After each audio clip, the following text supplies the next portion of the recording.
Good morning, good afternoon, good evening, and actually the sun is out today, so we're making the most of it. Although I did hear today that we've had a storm every 8 days in New Zealand this summer, so I'm very excited that we must be on day one of the 8 day cycle. So anyway, welcome back to the Macro Lounge, everybody. I am, of course, your co-host Chris Bowl, joined by the Queen of all Spuckles, Rachel Mead, live from Tauranga. She survived the tornadoes of yesterday, which is very, very good. And this week we are extending on our topic from last week of don't be a dick. But this time we're focusing on relationships. So we're going to talk a little bit about something that doesn't get enough attention, some relationships, friendships, and the people around you when you're competing. Because prep doesn't just change your body, it changes your time, your mood, your patience a lot. Whether we like it or not, it changes how easy you are to live with. And when I say you, yes, I mean you people prepping. Yeah, no, it is definitely something that does have more of an effect than a lot of people realize, and even after shows, some people might not entirely realize the effect it's had because they're not the one affected. It's usually the other people that are affected a little bit more. So it is kind of important to talk about because, again, we don't want to be a dick, which often we are in prep when we are low on patience. And yeah, I know this specifically as being a teacher, it was very, very difficult to not snap at all of the very, very annoying students. Well, to be fair, a lot of them were under 18-year-old young men, and frankly, they deserve to be snapped. Some of them did, yes. But you do need a level of patience and like just getting through your everyday life. So certain people with jobs where you have to talk to people, it is a bit harder because, again, you have to socialize a little bit with those jobs. Same with caretaking jobs like nurses or even customer service. Anything where you have to talk to people, your patience is going to be pretty limited at that point as the energy goes down, especially, about 6 weeks out, I think it usually starts getting pretty... Yeah, that's usually when I think the divorce lawyers suddenly start making a lot of money.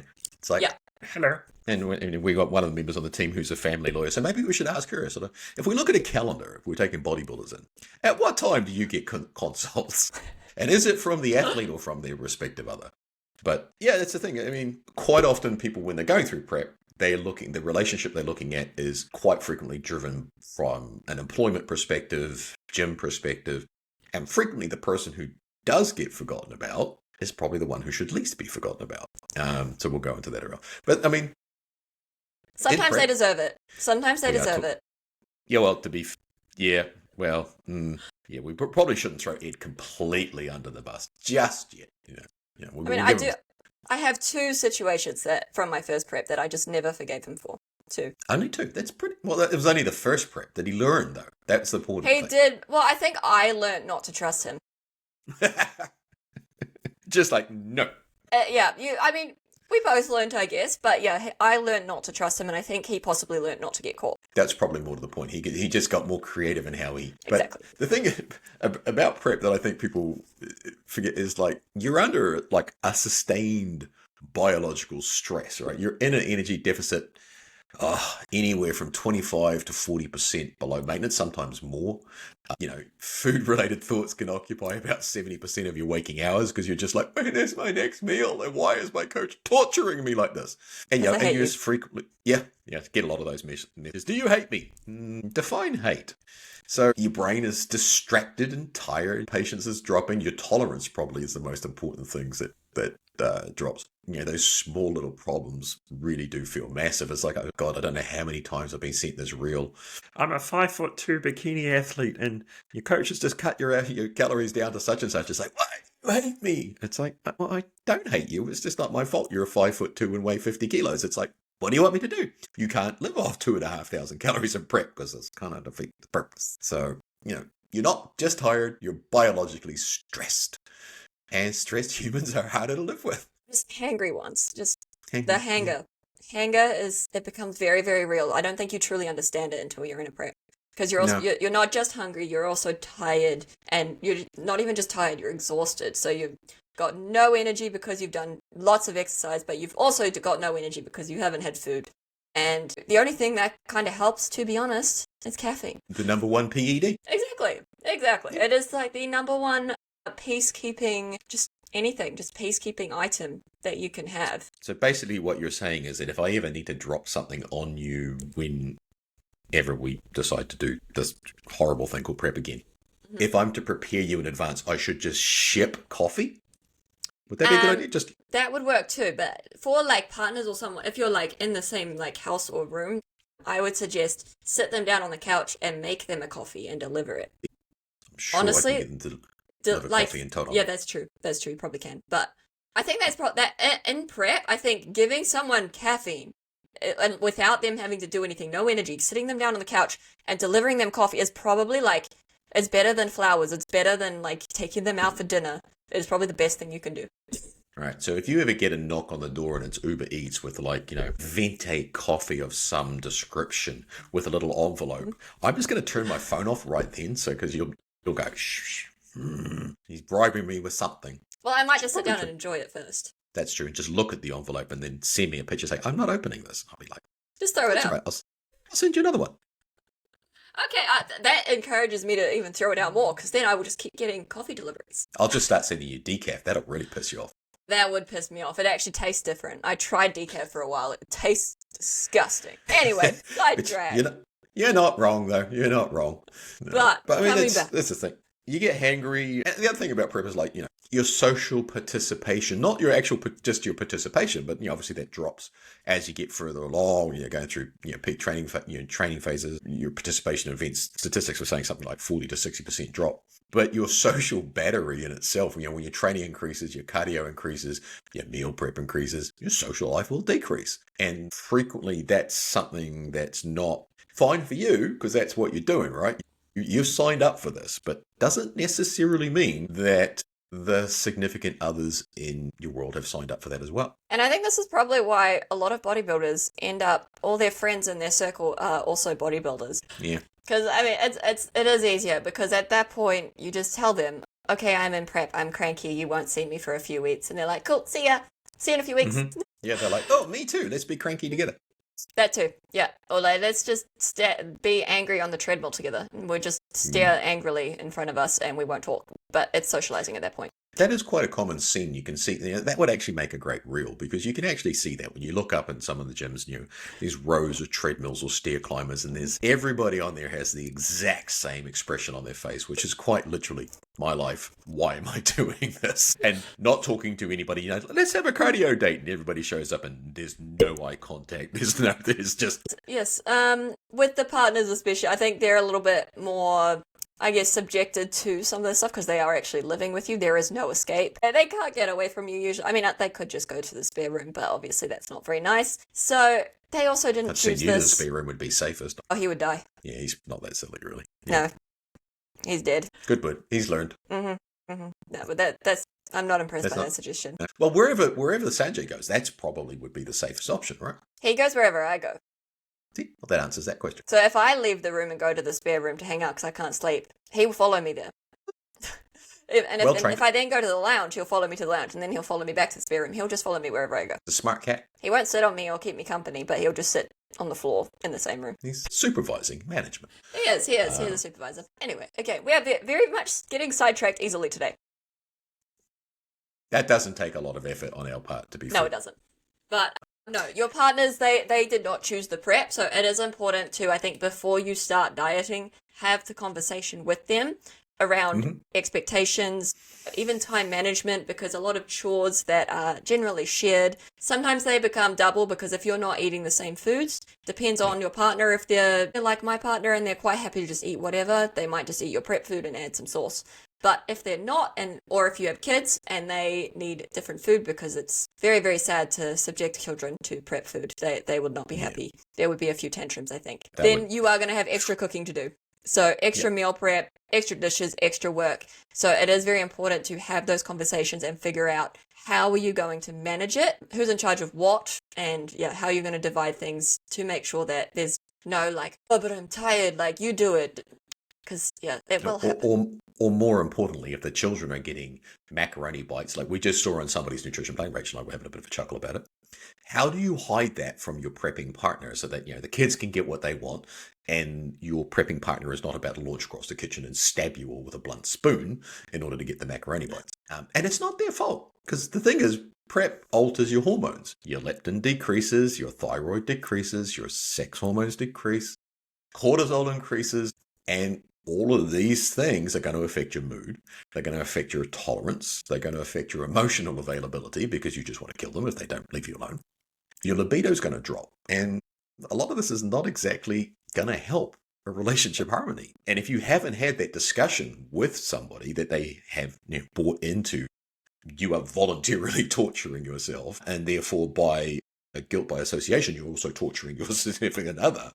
You frequently will be on a mismatched path. And it's really, really important that, especially if you're a first timer and you haven't gone through this, that you have that discussion of like, look, this is what my coach said is going to happen. And I'm going to, potentially these things. Some people have the easiest prep in the world. They just breeze through it. But, the reality of it is the hormonal changes I talked about, they are real. And, you need to be aware of them so that when they do happen, it's not a point of contention between you and your partner.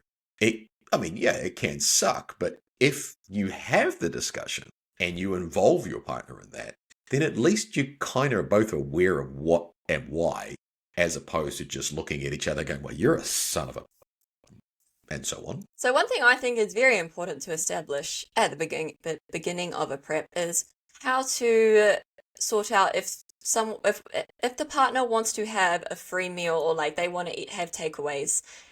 Because that is always a pressure point. Because when you bring like, I don't know, cookies or you bring burgers into the house and you're like, I can smell it. So some people are okay with that. Like I'm usually okay with it, especially my favorite thing is if my partner gets food takeaways, if he makes it spicy, I know I wouldn't eat it anyway. Good. So that could be a good trick of make sure it's a takeaway that I don't like. This is a good practice. Yep, so just don't get my favorite takeaway and eat it in front of me. That would be very sad. Again, some people are more, I guess, bothered by it than others. Some people, the smell will just, like, it will really get to them. Others, they can see it, smell it, and they're like, yeah, that's fine. So it does depend. It also depends on your mood sometimes. People can be both. It can be both ways. But just have the discussion beforehand so that you're not surprised by, I can smell fries. Why can I smell fries? And to be realistic, when you're deep in prep, what you think is going to happen may not necessarily happen because it can be completely erratic behavior. And your partner will be looking at you going, where the hell did that come from? And you're like, you told me it was okay to bring the fries in the house. Well, you should have known better. It's like, I'm just doing what you told me. And then that gets that whole thing that, basically you can change the rules at any time, especially if you're a female athlete, and the male should just go, suck it up. Yeah. All right. The rules have changed again from this morning. And that's life. We just move on. But that's the thing about, when you're in prep, we frequently talk about the athlete's sacrifice, right? Like what you have to do in order to get to the stage. But really, do people talk about the partner's sacrifice? Your partner didn't choose prep. They chose you. And if they didn't know you were a bodybuilder to start off with, maybe that was false advertising. And you or maybe you weren't a bodybuilder at all to start off with, true. And this is a new thing. So it could be both ways. But it could be. Yeah, they didn't choose this, you chose this. So it is very important to give them a bit of grace because you are also going to be making them suffer in a way. You might not be intending it, but no. I feel the last few weeks, if you've had a rough prep, it really drains your personality. I have had preps before where I actually didn't feel normal until about 3 months after the show. So if you've got a really rough prep where you are just absolutely drained, it really almost makes you like a little bit personality-less and just in general cranky. You lose a lot of, like, if you're a spontaneous person, a lot of the time you will lose some of that spontaneity. Is that the word? Well done. Yep, keep that one. You will lose a lot of your energy, and a lot of the things that your partner likes about you will be very, very toned down or dimmed, or potentially just turned off for that period of time. So that does make it very hard because at the moment you're not being the person they wanted to be with. So again, communication is everything at this point. Yeah. Communicate, and have it all in writing because if you don't have it in writing, they will probably forget. Because hang on, we've already established that only works one way. It can be in writing, but we know the rules can be changed. They can, but that's why you just continuously remind them. Addendum A, subclause B, and so on. But the thing is, supporting somebody through prep, it's an active work, and it's like every day. It's like your partner has to often absorb the emotional fallout without getting any recognition or applause for it, because you're kind of like, there's no recognition for you, pal. This is what's expected. It's like, you have to remember it's a team effort to get you there. Whilst you're doing the hard work, if you like, your partner frequently is suffering from a completely different perspective. And again, they may not have they might not understand. They may not have signed up for this. So they're not the ones that are going to get the applause. They're not going to get the shiny medal at the end of the day, although I frequently think they probably should. But There should be it's like like the trainer award, like that ICN does. They can have a partner yeah. award. Well, they have the mom's class, and you bring the kids up, and they should be like bring the husbands and the significant others up, because they all should get a medal. It'd be like, and you get a medal for surviving this 20 weeks. Well, because the other thing is they often end up taking on more responsibility at home because you're probably not at home as much. But if you're doing a lot of cardio, you could be at the gym for up to 4 hours a day potentially, which is a lot because then you're also at work. You're probably 8 hours a day. That's a very long time to be away from home. And then depending on how far you have to travel, you're not going to be home very much. You're going to be home probably quite late and you're going to be leaving probably quite early. So that puts a lot more of the home stress on your partner as well, because they are probably going to have to pick up a little bit, I guess, of the slack, because you might not be doing stuff. You might forget to do it. You might not be doing it intentionally, but they are probably going to have to make up for some of the things that you might not be doing once you get deep into prep. And basically, they're obviously not self-employed if they're only doing an 8-hour workday, because if they're crazy people like Rich and I, it's like 8 hours. That's a half a day. We like to we quit working 9 till 5 because we want to enjoy working our 23 hours a day. The flexibility of doing what we want when we want. Yeah, somebody lied to me somewhere along the lines. I don't know what it is. I guess frequently there's an uncomfortable question, and I quite frequently will ask any new athletes coming on a lot of questions around their relationships. It's like, when does prep start damaging relationships? So at what point do you actually have to stop blaming prep and start blaming yourself? That one, if everyone around you is struggling, but you just keep pushing harder, you're the one chasing excellence. Or the question is really, at what point are you avoiding the responsibility of what you're doing as the effect that it has on the relationship? And it's really important to ask that question of yourself and also of your significant other. Sometimes it can be both. Sometimes you might be avoiding stuff while also chasing the success. It can be both. But again, your partner should not have to sacrifice because you've chosen to do bodybuilding. Again, we always like to say bodybuilding should add to your life. It should not take away. You should not be getting marriage counseling because you've decided to do a prep. That is a bit concerning at that point. Ideally, unless it's brought up issues that were already there before, but ideally you should. It might put a little bit of strain. You might be a bit tired and cranky, but if you find yourself constantly snapping at your partner and you aren't picking it up and apologizing afterwards, because sometimes it happens. Sometimes you just have a snap and you're like, oh, I'm sorry. Like, I know I shouldn't have done that. But if you're not picking it up and you're just constantly snapping at them, at that point, it's just lack of self-awareness. So you do need to be aware about how you are treating other people, especially your partner, because again, they can't escape from you. They're supposed to be supported by you. You need to remember in a relationship, we like to, it is not necessarily only 50-50, but it's like both people need to have input. If you are not having any input and or your input is only negative, where's the relationship going? And there comes a point, as I said, where you have to stop blaming prep and you sort of got to start blaming yourself. But the reality of it is, I think you need to be very clear with any significant relationship that's in your life, whether it's a romantic partner or friends, family, or whatever. There's prep person and then there's normal person. And frequently they aren't the same person because, it's like, your body's going to, and your brain is just going to react differently. And it's you have to recognize, as Rach said, it's like if you're just frequently snapping at your partner and that to you is normal because you're in prep, well, no, you are being a dick. And the important part is recognizing you're being a dick and owning it. Say, look, I'm being a dick. And your partner can go, yeah, you are. And you're like, well, by the way, I'm going to be a dick for the next 12 weeks. You're like, okay. But at least you're aware and you're apologizing. That's better than just constantly being a dick. Yeah. So basically, back to last week, don't be a dick. Yeah, exactly. It's our new theme. We've decided, we discussed this earlier, we're going to change the name of the podcast from the Macro Lounge to Don't Be a Dick. The Don't Be a Dick podcast. Don't Be a Dick podcast, which could get us a whole different audience, which... It really could. Could be interesting. Could be interesting. So the thing is, like, strong relationship survival behaviors, which is a key thing through prep. If you want to have that strong relationship and, how do you manage that and survive through? Obviously, you've got communication as key. Communication of where you're at, what you're going through, what your expectation levels are, certain to extent what triggers you've got. And you've got to show gratitude. I think also what a really, really important thing when you're going through prep is also to you're scheduling cardio time, you're scheduling training time. It's really, really important that you schedule some connection time with your partners as well. So what used to be date night potentially, because I know a lot of people will have their weekly date night, or like they'll go out and do something. You can just tailor that to something more prep friendly. So it could be that you like maybe you go for a walk and that's your cardio. You go for a nice walk somewhere if you got somewhere nice to go. Or if you're at the point where you've done your cardio for the day, you're just really tired. Maybe actually I really enjoyed doing this a little while back, was going for massages. That is very prep friendly because you are just getting relaxed and you just lie there and feel good.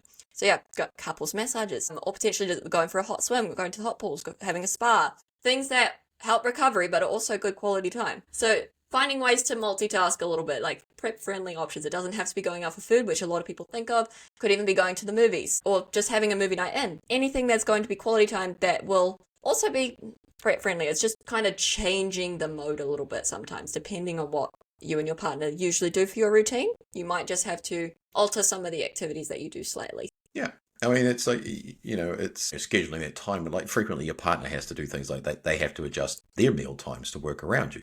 You're obviously you're becoming a lot more restrictive around meal times. Social plans. You may have had, you have your own date night, but then a social life might be an important thing where you're interacting with other, friendship circles, and frequently that gets taken away. So it's whether or not does your partner still engage with those social interactions? That's a discussion that's really important to have. You can't make the assumption that because you're in prep, that they're in prep with you. And I strongly recommend that not doing prep together at the same time. That can... Oh my God, the people who do that, how? So much respect to the prep couples who do the same shows together. I'm like... Yeah, it's like, no. That's just asking for trouble. You're asking your partner to carry a lot of the emotional stress. You're asking them to absorb a lot of the fatigue patterns that you're going through. So, you're asking them to go through prep with you. So the prep really belongs to both of you. So you've kind of got to make sure that, it's really, really there. To focus less, you've really got to look at, and this comes down to communication, as when does your discipline cross over from discipline and become selfishness? And that's something that's really important, that you both have, for lack of a better term, safety words. It's like, okay, honey, banana. I don't know why I said banana. I was going to say banana might be triggering. Maybe it should just be like chicken. No form of carbs here. No form of carbs, yeah. So no carbs. Yep. It's again, it's like things like family time often centers around food, right? And so you're the prep is controlling a lot of that. So partners is one thing, but as Rach said earlier, as kids is another thing. You can't expect a kid to eat steamed chicken, broccoli, and plain rice. I mean, good on you if you can, but I don't know many parents that can drag them away from chicken nuggets and macaroni bites. So, it can have an emotional effect on the family. Something I think that's really important here is knowing where to draw the line, because there does get a point potentially where the prep is not as important as your family. If you need to have a night out, or like you need to pull the pin for a meal or whatever, even if you need to pull the pin on your prep because your family is more important, like you should not be sacrificing your family there is no situation whatsoever. I don't care if you're going to be Miss Olympia or Mr. Olympia. You should not be sacrificing your family for a prep. And that comes back to the communication side of like when you have made that decision to go into prep, it is a really important, from a family side, it's really important that you have that discussion as a family unit. You are looking for your significant others, your family and your friends and your extended family. And frequently, there will be a distance created, not so much hopefully within your immediate family. If that's happening, then you need to look at the what, the why, and the how. But frequently, that distance is going to be created because your extended family, they don't understand why you're doing this. And you can try and inform them and educate them and debate it to your blue in the face, but they frequently don't get it. When I was competing, I still remember my mom walking into the bathroom, I was a week away from leaving to go and compete overseas. And she walks into the bathroom and takes one look at me and literally goes, "Well, that's disgusting. What did you do that for?" I'm like, what the... I think actually there is one very important phrase to warn all people in your immediate vicinity, friends, family, co-workers, everyone, to never ever say, Chris, do you know what it is? You look skinny. No, it is No? just one bite won't hurt. Just take one bite. Yes. Yeah. One bite won't hurt. You're like, yes, it will. I think every single bodybuilder is probably traumatized by that phrase if you have ever done a prep. That is something to warn everyone in your immediate vicinity to never say because it is so annoying. And it's one which to the average person doesn't, It's very harmless to the average person. Yeah, because in most cases, no, you're right. One bite doesn't hurt. But when you have everyone telling you that 5-10 times a day, it also hurts mentally because you're like, well, if I have one bite now, I want two. Yeah. It's very hard to say stop at one, like unless you have the incredible self-control like my mother, who can have 2 squares of Whittaker's chocolate with her cup of tea every night, and I'm like, well, just eat the whole row. It's like, who does 2 squares? I do 2 squares. 1 square I think is weird, but 2 squares I think is okay. But that's only half a row. Then you've got this weird looking little jutty thing on the top of the chocolate bar. It's this symmetry. It doesn't work. That's when I give the other 2 squares to Ed. Oh, that's awfully good of you. I could have just eaten the whole thing myself, but not joking. But no, we don't do that.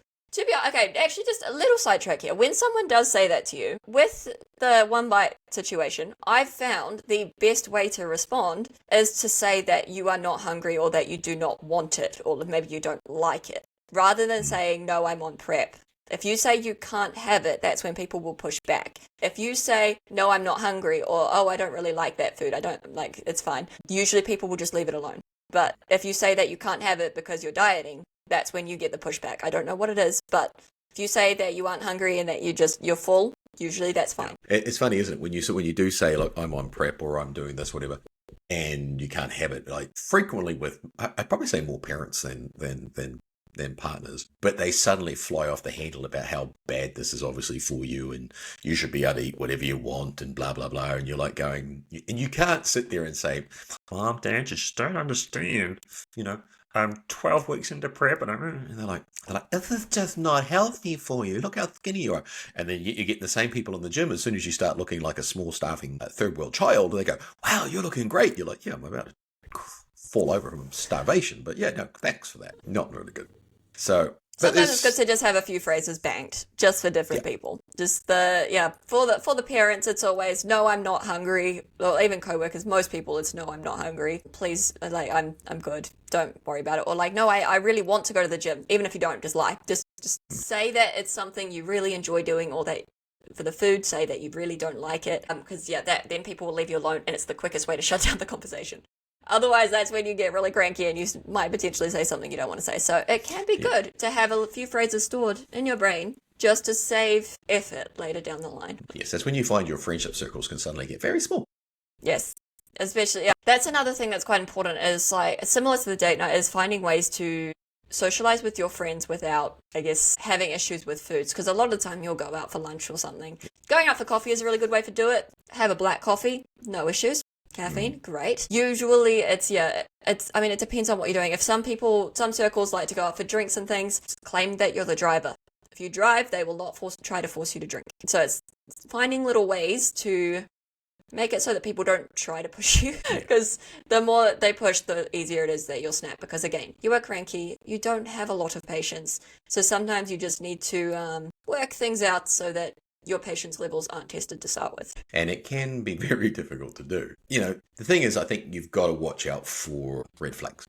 That you as the athlete that's prepping, it's your responsibility to keep you made this choice. This was a conscious choice and decision that you made to pursue this direction. That observation of red flags pretty much falls onto you. So you've got to watch out for things like emotional withdrawal from your partner, an empathy on their part where they were like, I just had enough, don't give a shit. And obviously things like communication breakdowns. But I think one of the biggest one is just a repeated conflict cycles. You're having the same argument or, butting your head up against the same thing again and again and again. And, you've got to keep an eye out for those things. And as I said, it's your responsibility as the athlete to do that. You can't really expect somebody, even if they are an athlete and they've prepped before and maybe they're just not competing this year. People have really short memories and they forget what they were like, which is really quite when you're like, Well, usually you're on autopilot at that point. Like you don't really Yeah. realize a lot of the time what you're doing because you just don't have the energy for self-reflection. A lot No. of the time. So you just are on complete autopilot, and then you're like, oh, what happened today? And you're just excited to wake up tomorrow for breakfast, to be honest. So yeah, at that point, it's like if someone tells you that you are potentially being snappy or that you've got low patience, it is very important to listen. Don't just snap back and be like, yeah, well, I'm dieting, I'm low on calories, I have no energy, blah blah blah. Say, okay, yes, I'm sorry, I am low on calories. I apologize. Just let's make sure like that moving forward, we're going to be good. Yeah, again, you do not want to lose your friendships, lose your relationships because of some like a hobby that you're choosing to do. Again, most people, even if you're going to be Miss Olympia, eventually you will stop competing. Eventually you will retire. Then what? It's the same as any sport. You need to still have something after. Yeah, there's prep is temporary. Relationship damage can be permanent. So, you can't go in there thinking she'll be right because it might be right for you and, you can work through it because you're the one with the goal. But if you haven't got that buy-in and acceptance by your significant other, your friends, family, and stuff like that, you can cause irreparable damage. And it's really sad to do that, again, for a shiny medal or a trophy or a title. A pro card literally fits in your wallet. Nobody's going to see it other than you. And your friends and family, they really don't care. It's you that their relationship is with, not that mythical pro status or that lovely gold medal that you won for, winning first short class in Ekatahuna or wherever. So I think one of the key things, like when you go into prep, is you kind of need to do yourself a survival checklist. And this is something that I frequently talk about with particularly new athletes. It's like, okay, what is your relationship status? Where are you at? And then sometimes even I'll actually, I just actually did one last week where I actually had to have this athlete's entire family sit down on their check-in call. And we had to go through line by line what the expectations were, where this person was at in their prep, and also why this person was behaving a certain way, and what could we do as a support unit to help the whole unit get to the end. Because again, it's like, that was pretty drastic, but I was like going, when did that come into the coach's manual? But it does. But I think before create yourself a survival checklist, and you sort of can split that into multiple different areas, or three main areas. You've got before prep, you've got during prep, and you've got post prep. Before prep, set the expectations with everybody. So discuss what the time commitments are going to be and explain what sort of emotional changes you could go through. Especially, again, particularly for first timers, you won't have experienced it, but that's a really important discussion to have with your coach. It's like, okay, how is this going to go? Rach, you've had the difference between like the emotional journey you went on your first prep versus your last prep. It was light and day, right? Huge, absolutely huge. My first prep, I was a absolute wreck. But I think a lot of that comes from also just not knowing what to expect. So again, it's so important. Like, do we dob it in now for our situations of unforgiveness? Yep. Okay. Yep. So again, I have two. They're not super long stories, but my first one was this is the key one, and believe me, this relationship almost ended over this. I've actually got the divorce paperwork already drafted up just based on this. So one day I come home from the gym and Ed's cooking dinner because as he is a great partner helping me cook my meal prep. And I see him with the boiled broccoli pouring oil into the pot of boiling broccoli. So it's a pot of water and broccoli, but for some reason he is pouring oil from a bottle into... The obvious question here is why? I still don't know to this day. Apparently he thought that was normal. That was probably one of the main things that got me on that situation, because I was about 4 weeks out at this stage. So I was very, very cranky and hangry, and because I think this prep was rough. I got up to 2 hours a day of cardio. I was swim coaching at the stage. I was up at 4 a.m. most mornings, and I was on about 1,000 calories. So it was a tough prep. So when I found out... Brave man. Brave. Yeah. So when I found out he was pouring oil, like pouring it into my boiled broccoli, I was very, very upset. Because, first of all, why? Like, who does that? Yeah, the logic on that one is still like... Yeah, and I was like, that could be like 400 calories a day extra that I am consuming. That's probably that entire hour of cardio I could have done less. So yes, and I was like, how long has this been going on for? This is worse than cheating at this point. Good to know. Rachel's line in the sand is. Oh yes, there's levels. Okay, so pretty much anyone else will agree with me here. You probably can agree with me on this, that if you watch a TV show that you're watching together, if you watch an episode without your partner, that's basically cheating. Yeah. And then I think that the especially if you're lying about it too, because you're sitting there watching, you can see them looking like they're not paying attention, or they've got this guilty look on their face. And you're like, you've already seen this episode. They're like, no, never. So I would say that the adding calories to prep food, especially broccoli, because broccoli is supposed to not have, like, almost no calories. Well, broccoli, just eating broccoli in itself, you deserve a medal for having to do it. And when you're completely, adding all that extra damage to it, I mean, yeah, that's grounds for divorce or probably a legitimate defense against murder, I would say. I think so too. I think that one was pretty bad. Hence why, 6 years later, I have still not forgiven him. And story 2... I wouldn't be surprised if this makes it into your wedding vows. Oh, it probably will. So story 2 was not quite as bad, but this one was just like a case of me being really hangry. I went to the gym to go do my cardio. I had my chicken in the air fryer. Now, our air fryer timer was broken because it was from Kmart, because we are cheap. So I asked him to check on the chicken and turn it off. So what did he do? He did not check the chicken. So I come home from my cardio, and the chicken has been burnt to a crisp. And at this stage, it is inedible. It's not even like burnt edible. It is like rock solid. You could not bite it if you tried. And chicken jerky? It was worse than that. It was like charcoal. So we had no other food. So at this stage, I had to go to the shops at the end of the day after my cardio, go to the shops, buy some more chicken, and cook some more chicken while already being hungry. I think I was about 2 weeks out at that point. I'm pleased to say that he's obviously lifted his game in this time. And he did realise the error of his ways, probably decided he'd like to live to see his next birthday.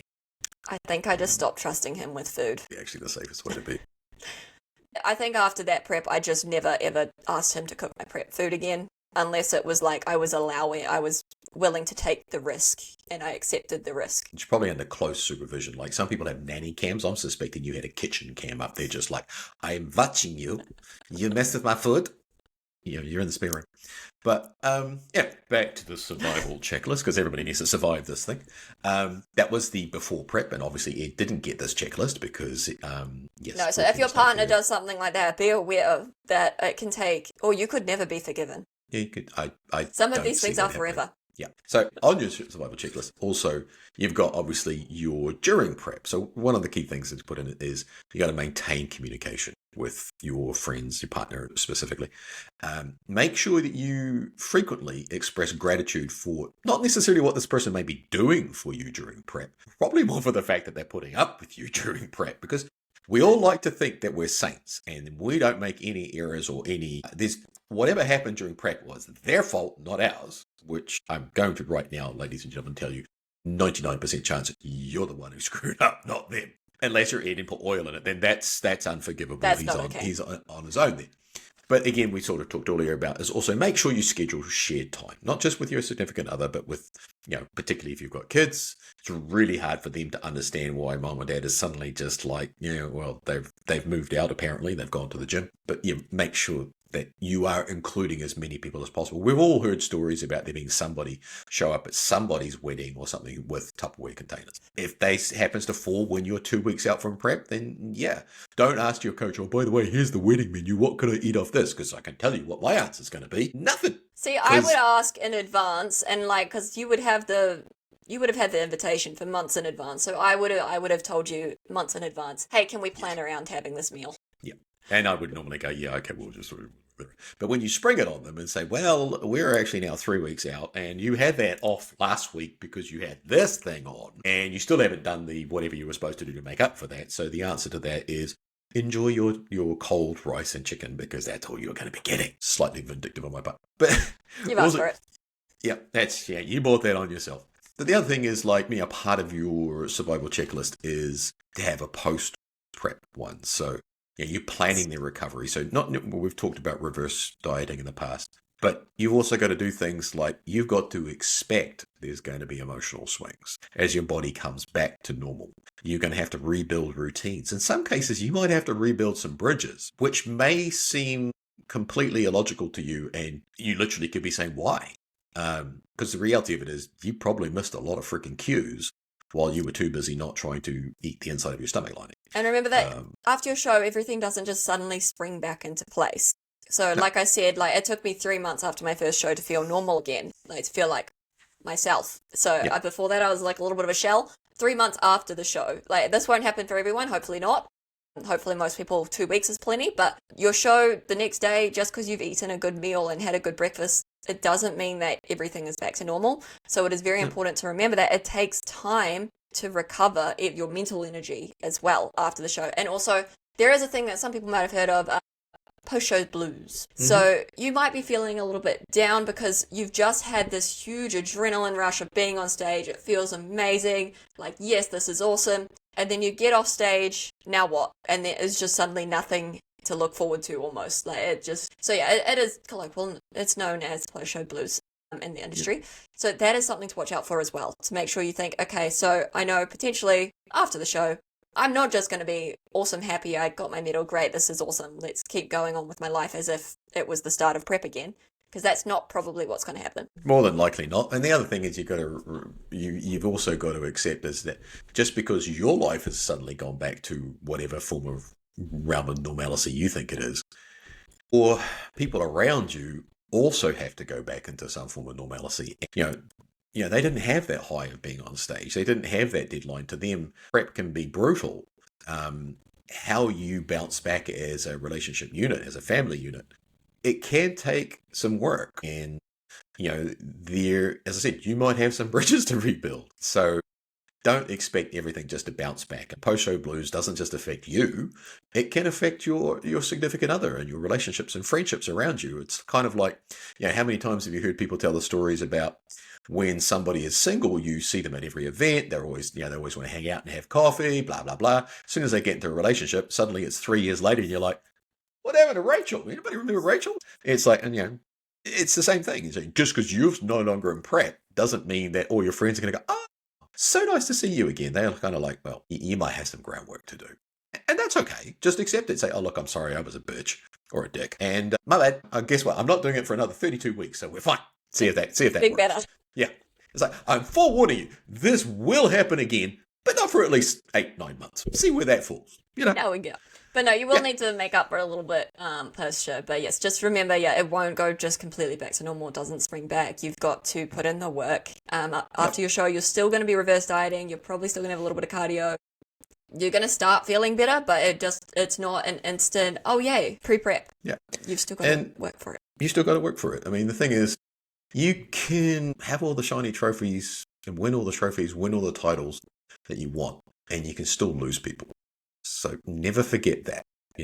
This is, whilst it's a relatively solo sport and, it's a pretty self-centered sport, the reality of it is it takes a village to build a champion. And true champions or true pros, they act like it. And that is, they recognize the people around them that provide them the support. They are grateful for that support. They acknowledge it.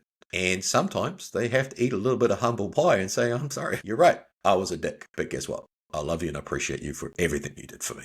And that will get you a long way. A little bit of humble pie is going to get you a long way. It's more important to have your relationships than it is to be 110% in your prep. I feel like people probably think we're like, it's just a prep. Like, people think we're probably being very casual about this at this point because we keep saying it. Again, like, prep should not be the only thing in your life. Even if you are Miss Olympia, they still have to do it. They still have other stuff. They still have relationships. It's very easy to get into that mindset in bodybuilding. It's very, very easy, and it's almost encouraged in a lot of circles. But then you still have to deal with the fallout. So make sure that you are still prioritizing your relationship. You communicate, talk to your partner and your friends, communicate about everything. Please communicate. That is the most important thing. Communicate. And remember, relationships, they extend beyond the personal as well. You've got to consider professional relationships as well. Yes. Your boss does not understand what you're doing as a general rule. And as a general rule, while they might be supportive of it, at the end of the day, you have a role to perform. Yes. And If you can't perform it because you are running on zero carbs, well, that is a discussion that you should have with your coach as well and say, hey, look, doing a show at the end of the financial year for your company, probably not a good move. In fact, your boss would call that a dick move because they need you at your best. You're much more than your stage look, more than the macros that you're tracking. The people around you in a professional and a personal environment, they matter way more. So, we're not trying to put the kibosh or the negativity on, prep's going to destroy your relationships, because it doesn't. But it's how you Unless you let it. how you structure them. Unless you let it. And again, if you let it, then back to pretty much the subtitle for this week's episode. Don't be a dick. You're a dick. And it's important for people who are like, for example, teachers. It wouldn't be fair when I was teaching for me to take out my prep hangriness on the students. It would not be fair. No. Same with like nurses, doctors. It's not fair for them to take that out on any patients or anyone you're working with. So it's your choice. You do kind of need to deal with it. So there is also a little bit of an element of take a chill pill and toughen up a little bit. You do kind of need to deal with it a little bit. It is something you've chosen to do at the end of the day. Yeah. And it's your choice. And if you're fortunate enough to have partnerships, relationships, professional partnerships or whatever, that fully support you and encourage you through this journey of prep, that's a godsend. You should be grateful for every single one of those people. But don't expect them to be as on board or as enthusiastic about this process as you are. Because I can tell you from personal experience, when you're getting eyeball deep in prep and you're basically the last 2-3 weeks and you're eating nothing but, for our American friends, tilapia, which by the way is the most disgusting fish on the face of the earth, and asparagus, and all you can smell when everybody walks into the room is fish. You're asking a lot of people. So, again, this is your choice and hopefully they're supporting you with it. But you need to acknowledge the fact that, again, you've made this decision and you have to support them through it because they're not going to get the shiny medal or the sash or the tiara or, whatever it is that you happen to win. And to be fair, they deserve it. So maybe thinking about what your post-prep celebration is, it might be a little bit of ass kissing. Yeah, especially if you put your tilapia or your fish in the microwave. And for us Southern Hemisphere people, if you're not familiar with what tilapia is, it's like think a white of fish, frozen butter fillets, that you can buy that come from Thailand, or hoki. That's probably as close as you can get. Just nasty ass fish. It's just horrible. So yeah, again, don't be a dick. Don't put your fish in the microwave if you're in prep. That will be the fastest way to destroy your relationships. Yeah, that's very true. So yeah, again, the whole thing is communication is key. It's a wonderful process, the whole dedication, the mindset and everything of getting there. But again, you have to communicate that with the people that are around you because frequently they will not understand the whys. They might understand the how, the methodology of what you're doing because they're watching you just slowly wither away in front of them. But, it's really, really important that you understand that, as I said, it takes a village to create a champion. And that village that you create around you is probably going to be much more important. Certainly long term, it's definitely going to be much more important than whatever the result is on that particular day. In the middle of winter, which when most competitions are, when it's all done and dusted, just be prepared to do a little bit of making up and do your homework through the whole thing. As I said, check-ins with not just check-ins with your coach, check in with your partner, check in with your family. It's like, hey, this is where I'm at this week. This is what's going on. Have I been a dick this week? Yeah. You just give them a little thing like, how many dick cards did I get this week? Yeah. You're allowed so many. You just give them have a star chart, like a sticker chart on the fridge. Like every time you're a dick, they just put a sticker on it. Yeah, sticker on there. Make sure it's a star, not an actual sticker of a dick, because that could take some explaining somewhere. I mean, it would be kind of entertaining though, to be honest. I feel like that's one way to get some laughs in your relationship. Mm-hmm. Yeah, that's true. Maybe not encouraging the small children in that one. No. This is maybe couples without children, or keep it like somewhere where the children can't see it. Exactly. Well, what's that? That is my don't be a dick chart. Yeah. Okay. Yeah. Explain your way out of that one, Mark. But yeah, no, it's the prep is probably the most taxing part on a relationship out of bodybuilding. It's because it's very self-centered, because it is about you. It's about what you're getting, where you're getting to. But also it can be a really strong development of a relationship as well, because I think you have to learn better communication skills because you're communicating under duress. You're communicating when your body is doing a whole bunch of shit you don't want it to do, or more importantly, it doesn't want to do. Or sometimes you just can't really form full sentences at the end of a prep when you're 2 weeks out and you're just like, what sentence. How? Which probably why we probably was not the best idea getting you to record podcasts 3 days out from a show. That was asking. I thought I asking did for well. trouble. I thought I did I well. thought you, I thought you covered it quite well actually. Yeah, you did very well. But yeah, it's it can strengthen it because again you're learning different communication skills and you're learning how to handle a different type of pressure in a different type of situation. But that's why I say make yourself a survival checklist so you know what you're doing. Communicate thoroughly throughout the whole process, but also don't expect everybody around who's in your circle of sphere of influence or whatever the people like the buzzword is these days. They're not all going to understand it. They're not all going to appreciate it, and that's okay. They don't have to. The key thing is if they don't, and if they are sabotaging your process, how do you exit yourself out of that without long-term exiting yourself out of that relationship? And sometimes people talk about different seasons. You will lose people. And if that happened, then that's okay. It's not the end of the world. And hopefully it was for a reason that was outside of prep. Fingers crossed. Yeah. I think that's enough. Or they put oil in your broccoli, then. That was not okay. They deserve death. It's very lucky to be alive. I'm going to say that one. So actually, anyone, if you have a worse story than the oil and broccoli story, what the stoil? It's a new word. We'll go with it. Don't know. If you have a worse story than that of something your partner did during prep, drop them in. Let's hear it. And don't make it anonymous. Name them. Name and shame. Shame. We need names. We need names. We need Instagram handles. We need the whole shebang. But, we want to put a mugshot up of this individual. Because if it's a crime worse than the oil and broccoli, that is a crime worth... Yeah, they should be publicly humiliated for that. I think that's a good idea.